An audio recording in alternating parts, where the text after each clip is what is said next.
स्वागत है दोस्तों एसएस इंस्पायर्ड के श्रीमद् भगवद गीता सीरीज में। पाठकों, आज की इस वीडियो में हम गीता के 9वें अध्याय राजविद्या योग का हिंदी में सार सुनाने वाले हैं। वीडियो में आगे बढ़ने से पहले मेरी आपसे रिक्वेस्ट है कि अगर आपने गीता के 8वें अध्याय के सार को नहीं सुना है तो उसे भी सुन लें, जिसका लिंक डिस्क्रिप्शन में है। तो चलिए अब अपने आज के अध्याय की ओर आगे बढ़ते हैं। 7वें और 8वें अध्याय में श्री कृष्ण ने भक्ति को योग प्राप्त करने का सरल साधन और योग की उत्तम पद्धति बताया था। 9वें अध्याय में उन्होंने अपनी परम महिमा का व्याख्यान किया है, जिससे विस्मय, श्रद्धा और भक्ति उत्पन्न होती है। वे यह बोध कराते हैं कि यद्यपि वे अर्जुन के सम्मुख साकार रूप में खड़े हैं, किंतु उन्हें मनुष्य के रूप में मानने की दुर्भावना धारण नहीं करनी चाहिए। वे स्पष्ट कहते हैं कि वे समस्त प्राकृतिक शक्तियों के अध्यक्ष हैं और सृष्टि सृजन के आरंभ में अनगिनत जीवों के जीवन रूपों को उत्पन्न करते हैं और प्रलय के समय वापस उन्हें अपने में विलीन कर लेते हैं तथा सृष्टि के अगले चक्र में उन्हें पुनः प्रकट करते हैं। जिस प्रकार से शक्तिशाली वायु सभी स्थानों पर प्रवाहित होती है और सदैव आकाश में स्थित रहती है, उसी प्रकार से सभी जीव भगवान में निवास करते हैं। फिर भी वे अपनी योग माया शक्ति द्वारा तटस्थ पर्यवेक्षक बने रहकर इन सभी गतिविधियों से विलग और विरक्त रहते हैं। केवल भगवान ही आराधना का एकमात्र लक्ष्य है। इसे स्पष्ट करते हुए भगवान श्री कृष्ण बहुहिंदु देवी देवताओं की पूजा के मिथ्या भ्रम का समाधान करते हैं। भगवान सभी प्राणियों के लक्ष्य, सहायक, शरणदाता और सच्चे मित्र हैं। जिन मनुष्यों की रुचि वैदिक कर्म कांडों का पालन करने में होती है, वे देवताओं का स्वर्गलोक प्राप्त करते हैं, किंतु जब उनके पुण्य कर्म क्षीण हो जाते हैं तब उन्हें लौटकर पुनः पृथ्वीलोक में आना पड़ता है। लेकिन जो परम प्रभु की भक्ति में तल्लीन रहते हैं, वे उनके परम धाम में जाते हैं। इसलिए श्री कृष्ण उनके प्रति की जाने वाली विशुद्ध भक्ति को सर्वोत्तम बताते हुए उसकी प्रशंसा करते हैं। ऐसी भक्ति में लीन होकर जो कुछ हमारे पास है वह सब भगवान को समर्पित करते हुए हमें भगवान की इच्छा के साथ पूर्ण रूप से एकनिष्ठ होकर जीवनयापन करना चाहिए। ऐसी शुद्ध भक्ति पाकर हम कर्म के बंधनों से मुक्त रहेंगे और भगवान से गूढ़ संबंध स्थापित करने के लक्ष्य को पा सकेंगे। आगे श्री कृष्ण दृढ़ता पूर्वक कहते हैं कि वे न तो किसी का पक्ष लेते हैं और न ही किसी की उपेक्षा करते हैं। वह सभी प्राणियों के प्रति निष्पक्ष रहते हैं। यहां तक कि अधम पापी भी यदि उनकी शरण में आते हैं तब भी वे प्रसन्नता से उनको अपनाते हैं और उन्हें शीघ्र सद्गुणी बनाकर पवित्र कर देते हैं। वे वचन देते हैं कि उनके भक्त का कभी पतन नहीं हो सकता। अपने भक्तों के हृदय में आसीन होकर वे उनके अभावों की पूर्ति करते हैं और जो पहले से उनके स्वामित्व में होता है उसकी रक्षा करते हैं। इसलिए हमें सदैव उनका ही चिंतन और आराधना करनी चाहिए तथा मन और शरीर को पूर्णतया उनके प्रति समर्पित कर उन्हें अपना परम लक्ष्य बनाना चाहिए। परम प्रभु ने कहा, हे अर्जुन, क्योंकि तुम मुझसे ईर्ष्या नहीं करते, इसलिए मैं तुम्हें विज्ञान सहित परम गुह्य ज्ञान बताऊंगा, जिसे जानकर तुम भौतिक जगत के कष्टों से मुक्त हो जाओगे। राजविद्या का यह ज्ञान सभी रहस्यों से सर्वाधिक गहन है। जो इसका श्रवण करते हैं उन्हें यह शुद्ध कर देता है और यह प्रत्यक्ष अनुभूति कराने वाला है। धर्म की मर्यादा के पालनार्थ इसका सरलता से अभ्यास किया जा सकता है और यह नित्य प्रभावी है। हे शत्रु विजेता, वे लोग जो इस धर्म में श्रद्धा नहीं रखते वे मुझे प्राप्त नहीं कर सकते। वे जन्म मृत्यु के मार्ग पर बार बार इस संसार में लौटकर आते रहते हैं। राजविद्या योग इस समूचे ब्रह्मांड की अभिव्यक्ति मेरे अव्यक्त रूप में मेरे द्वारा व्याप्त है। सभी जीवित प्राणी मुझ में निवास करते हैं, लेकिन मैं उनमें निवास नहीं करता। मेरी दिव्य शक्तियों के रहस्य को देखो। यद्यपि मैं सभी जीवित प्राणियों का रचयिता और पालक हूं, तथापि मेरे द्वारा उत्पन्न प्राणी मुझ में स्थित नहीं रहते और मैं उनसे या प्राकृतिक शक्ति से प्रभावित नहीं होता। यह जान लो कि जिस प्रकार प्रबल वायु प्रत्येक स्थान पर प्रवाहित होती है और आकाश में जाकर स्थित हो जाती है, वैसे ही सभी जीव सदैव मुझ में स्थित रहते हैं।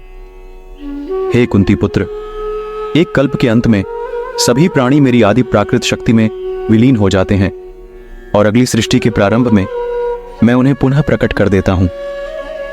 प्राकृत शक्ति का अध्यक्ष होने के कारण मैं बारंबार असंख्य योनियों के जीवों को उनकी प्रकृति के प्रभाव के अनुसार पुनः पुनः उत्पन्न करता हूं।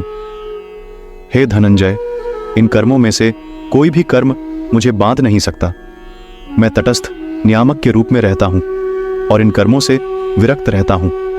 हे कुंती पुत्र, यह प्राकृत शक्ति मेरी आज्ञा से चर और अचर प्राणियों को उत्पन्न करती है। इसी कारण भौतिक जगत में परिवर्तन होते रहते हैं। जब मैं मनुष्य रूप में अवतार लेता हूं, तब मूर्ख लोग मुझे समस्त प्राणियों के परमात्मा के रूप में पहचानने में समर्थ नहीं होते। प्राकृत शक्ति से मोहित होने के कारण ऐसे लोग आसुरी और नास्तिक विचारों को ग्रहण करते हैं। इस मोहित अवस्था में उनके आत्मकल्याण की आशा निरर्थक हो जाती है और उनके कर्म फल व्यर्थ हो जाते हैं और उनके ज्ञान की प्रकृति निष्फल हो जाती है। हे पार्थ, किंतु महान आत्माएं जो मेरी दिव्य शक्ति का आश्रय लेती हैं, वे मुझे समस्त सृष्टि के उद्गम के रूप में जान लेती हैं। वे अपने मन को केवल मुझ में स्थिर कर मेरी अनन्य भक्ति करती हैं। मेरी दिव्य महिमा का सदैव कीर्तन करते हुए दृढ़ निश्चय के साथ विनयपूर्वक मेरे समक्ष नतमस्तक होकर वे निरंतर प्रेमा भक्ति के साथ मेरी आराधना करते हैं। अन्य लोग जो ज्ञान के संवर्धन हेतु यज्ञ करने में लगे रहते हैं, वे विविध प्रकार से मेरी आराधना में लीन रहते हैं। कुछ लोग मुझे अभिन्न रूप में देखते हैं, जो कि उनसे भिन्न नहीं है, जबकि अन्य मुझे अपने से भिन्न रूप में देखते हैं। कुछ लोग मेरे ब्रह्मांडीय रूप की अनंत अभिव्यक्तियों में मेरी पूजा करते हैं। मैं ही वैदिक कर्मकांड हूं, मैं ही यज्ञ हूं, मैं ही पितरों को दिया जाने वाला तर्पण हूं, मैं ही औषधीय जड़ी बूटी और वैदिक मंत्र हूं, मैं ही घी, अग्नि और यज्ञ का कर्म हूं, मैं ही इस ब्रह्मांड का पिता, माता, आश्रय और पितामह हूं, मैं ही शुद्धिकर्ता, ज्ञान का लक्ष्य और पवित्र मंत्र ओम हूं, मैं ही ऋग्वेद, सामवेद और यजुर्वेद हूं, मैं सभी प्राणियों का परम लक्ष्य हूं और मैं ही सबका निर्वाहक, स्वामी, धाम, आश्रय और मित्र हूं। मैं ही सृष्टि का आदि, अंत और मध्य विश्राम स्थल और मैं ही भंडार ग्रह और अविनाशी बीज हूं। हे अर्जुन, मैं ही सूर्य को गर्मी प्रदान करता हूं तथा वर्षा को रोकता और लाता हूं।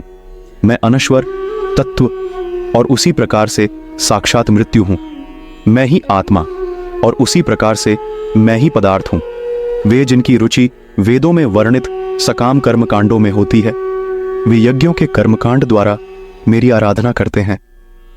वे यज्ञों के अवशेष सोमरस का सेवन कर पापों से शुद्ध होकर स्वर्ग जाने की इच्छा करते हैं। अपने पुण्य कर्मों के प्रभाव से वे स्वर्ग के राजा इंद्र के लोक में जाते हैं और स्वर्ग के देवताओं का सुख ऐश्वर्य पाते हैं। जब वे स्वर्ग के सुखों को भोग लेते हैं और उनके पुण्य कर्मों के फल क्षीण हो जाते हैं, तब फिर वे पृथ्वीलोक पर लौट आते हैं। इस प्रकार वे जो अपने इच्छित पदार्थ प्राप्त करने हेतु वैदिक कर्म कांडों का पालन करते हैं, बार बार इस संसार में आवागमन करते रहते हैं। किंतु जो लोग सदैव मेरे बारे में सोचते हैं और मेरी अनन्य भक्ति में लीन रहते हैं एवं जिनका मन सदैव मुझ में तल्लीन रहता है, उनकी जो आवश्यकताएं होती हैं उन्हें मैं पूरा करता हूं और जो कुछ उनके स्वामित्व में होता है उसकी रक्षा करता हूं। हे कुंती पुत्र, जो श्रद्धापूर्वक अन्य देवताओं की पूजा करते हैं वे मेरी भी पूजा करते हैं, लेकिन वे यह सब अनुचित ढंग से करते हैं। मैं ही समस्त यज्ञों का एकमात्र भोक्ता और स्वामी हूं, लेकिन जो मेरी दिव्य प्रकृति को पहचान नहीं पाते वे पुनर्जन्म लेते हैं। जो देवताओं की पूजा करते हैं वे देवताओं के बीच जन्म लेते हैं। जो पितरों की पूजा करते हैं वे पितरों की योनियों में जन्म लेते हैं। भूत प्रेतों की पूजा करने वाले उन्हीं के बीच जन्म लेते हैं और केवल मेरे भक्त मेरे धाम में प्रवेश करते हैं। यदि कोई मुझे श्रद्धा भक्ति के साथ पत्र, पुष्प, फल या जल ही अर्पित करता है, तब मैं प्रसन्नतापूर्वक अपने भक्त द्वारा प्रेम पूर्वक और शुद्ध मानसिक चेतना के साथ अर्पित वस्तु को स्वीकार करता हूं। हे कुंती पुत्र, तुम जो भी करते हो, जो भी खाते हो, पवित्र यज्ञाग्नि में जो आहुति डालते हो, जो भी दान देते हो, जो भी तपस्या करते हो, यह सब मुझे अर्पित करते हुए करो। इस प्रकार सभी कार्य मुझे समर्पित करते हुए तुम शुभ और अशुभ फलों के बंधन से मुक्त रहोगे। इस वैराग्य द्वारा मन को मुझ में अनुरक्त कर तुम मुक्त होकर मेरे पास आ पाओगे।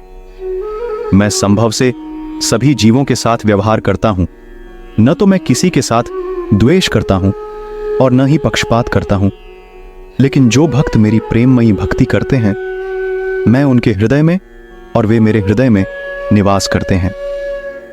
यदि महापापी भी अनन्य भक्ति के साथ मेरी उपासना में लीन रहते हैं, तब उन्हें साधु मानना चाहिए, क्योंकि वे अपने संकल्प में दृढ़ रहते हैं।